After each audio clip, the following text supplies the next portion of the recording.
आजच डाउनलोड करा आणि तुमच्या आवडत्या मालिकांचा आनंद लुटा। बाबा तुला मारून टाकणार आहे ग। आई चल ना तू। वेदा बाळा असं काही बोलू नकोस। हे बघ असं काहीच नाहीये। वेदा काय बोलतेस तू?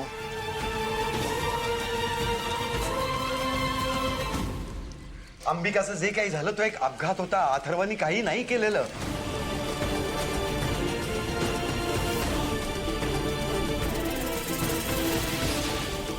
बाळा अगं तुझा बाबा खूप प्रेम करायचा तुझ्या आईवर। का करेल तो असं वेदू?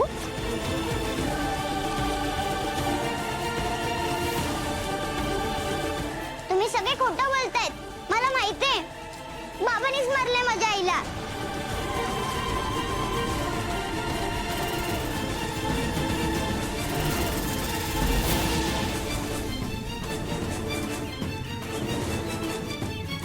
त्याला ह्याला सुद्धा मारायचंय।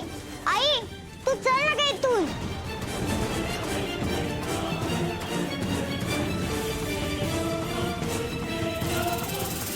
आपण कुठेतरी लांब जाऊया।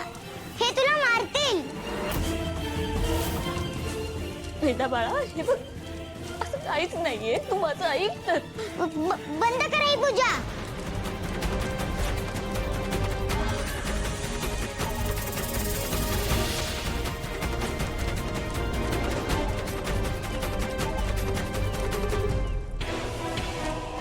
अरे वेदा वेदा बाबा मी बघते। जा। वेदा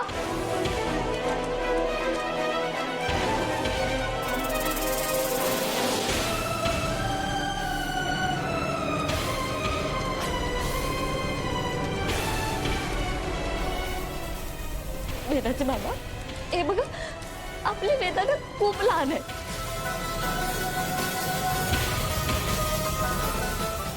तुम्ही ना तिच्याकडे लक्ष नका देऊ। हा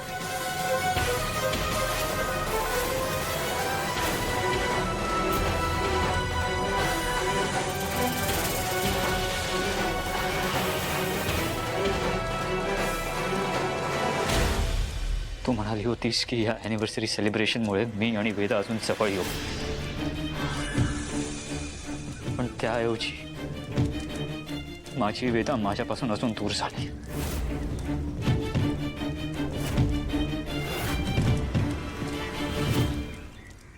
हे काय केलंस तू?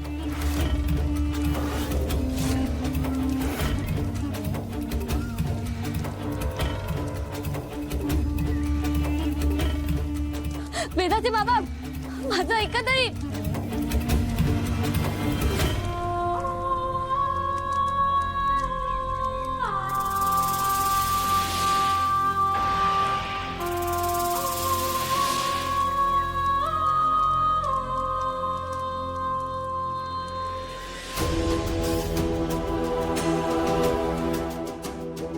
दादासाहेब हे बघा तुम्ही अजिबात काळजी करू नका।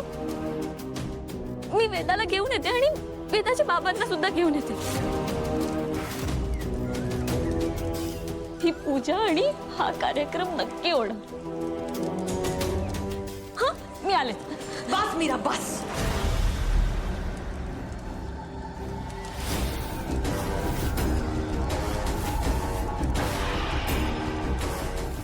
किती गोंधळ घालणार आहेस अजून? किती ढोंग करणार आहेस? हे इतकं सगळं करून तुझ्या मनाला समाधान मिळालं नाही अजून? नाही माया नाही, तिचं समाधान झालंच नसेल। तिला आहे ना कुठला तरी असा मोठा गोंधळ अपेक्षित होता।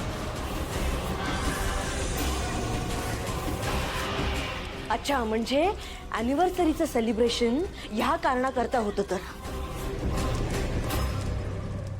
काय ग मीरा, अजून किती त्रास देशील ग आमच्या अथर्वला? हा आणि हे सगळं करून तुला मिळतं काय? नाही नर्मदा त्या मी काहीच केलेलं नाहीये। वा रे वा, हा चोर तो चोर वर शिरजोर। आमच्या अथर्वशी असं वागायला आणि आम्हाला सगळ्यांना असा त्रास द्यायला, आमची बदनामी करायला तुला काहीच कसं वाटत नाही ग?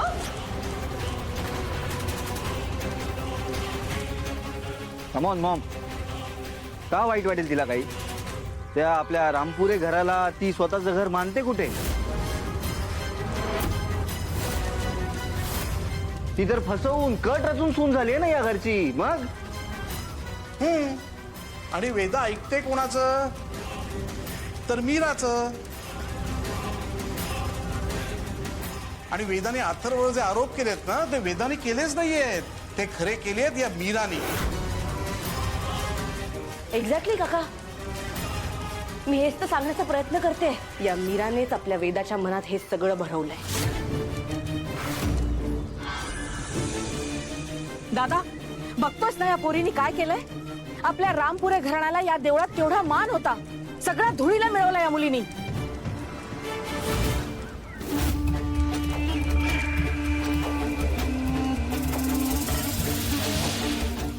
काय ग मीरा, अथर्वचा सगळ्यांसमोर हा असा अपमान करायचा होता म्हणून केलंस ना तू हे सगळं?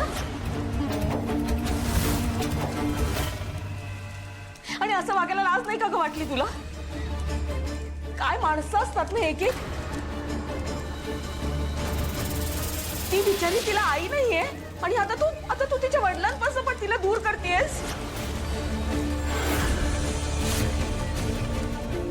नाही बरोबर आहे बायको, तुझं बरोबर आहे. ही आहे ना वेदा आणि अथर्वच्या नात्यात विष कालवतीये. बरोबर.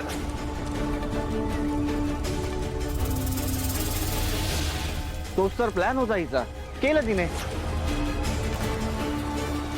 आता कळतंय मला, सगळेच या डिसिजनला अपोज करत होते,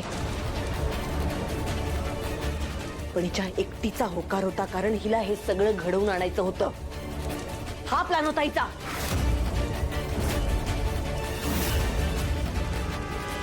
नाही, हे खोटं आहे सगळं. दादासाहेब, हे बघा, मी खरं सांगते, माझ्या मनात असा वाईट विचारही नव्हता. माझ्यावर विश्वास ठेवा दादासाहेब.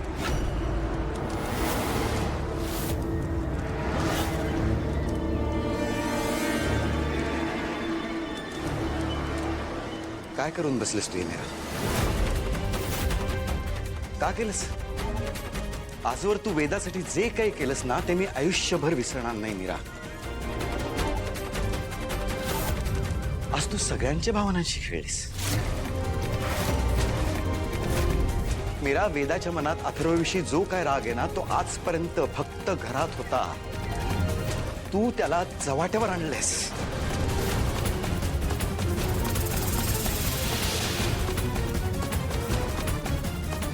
मीरा, घराण्याची प्रतिष्ठा तू धुळीला मिळवलेस, कळते तुला? अथर्वचा घात केलायस तू मीरा.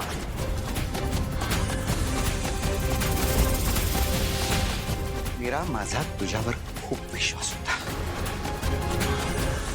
खरंच खूप विश्वास होता. मला खात्री होती तू अथर्वचं आयुष्य सावरशील.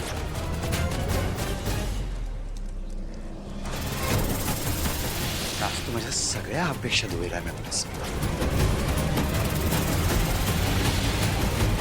नाही, आणि यात चूक तुझी नाहीच आहे, माझी आहे चूक मीरा, माझी चूक आहे. कारण मी सगळ्यांचा विरोध असतानाही तुला गृहप्रवेश करू दिला.